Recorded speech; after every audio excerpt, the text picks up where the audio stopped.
ADOT's kicking off 2 road projects in Surprise, and it's time to register your kids for our fall sports programs. Details next on SPTV.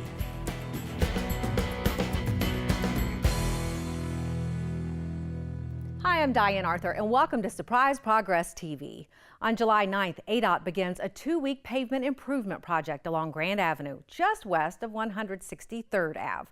Changing lane restrictions will be in place weekdays from 4 a.m. to 10 p.m. while crews resurface the highway and the turning areas between 163rd Avenue and the Central Arizona Project Canal. No weekend work is scheduled.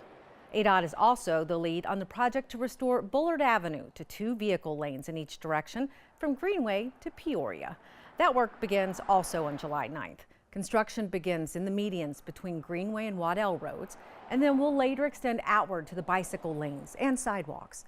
Crews will work Monday through Friday, 5 a.m. to 1 p.m. Saturday hours may be added to help keep with the project schedule. Traffic signals at the Acoma and Sweetwater intersections will also be added. Look for reduced speed limits and shifting travel lanes during the duration of the project, which should be complete in early 2019. Learn more at surpriseaz.gov/Bullard. By the way, those new traffic lights on Bullard at Acoma and Sweetwater will be the first in our city to feature those flashing left arrows. This allows drivers to turn left after yielding to any oncoming vehicles or pedestrians. Our staff's also researching potential Bell Road intersections that could benefit from the flashing yellow arrows. Well, the city's Honoring an Exceptional Leader Task Force met last month to begin discussing ideas in which to honor the late Brian Mancini. He was a medically retired Sergeant First Class combat wounded veteran who served as a combat medic with 2 tours in Baghdad, Iraq. In 2007, Mancini suffered life-threatening injuries from a roadside bomb attack. Following years of surgeries and rehabilitation, the Surprise resident founded Honor House.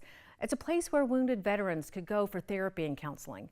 Sadly, suffering from post-traumatic stress disorder, Mancini ended his life in 2017. Friends and family encouraged the task force to highlight his selfless service in helping fellow veterans. They offered suggestions of creating a scholarship in his name that would be used to help other veterans suffering from PTSD, or naming a trail or Surprise lake after him, as he loved to fish and spend time in nature.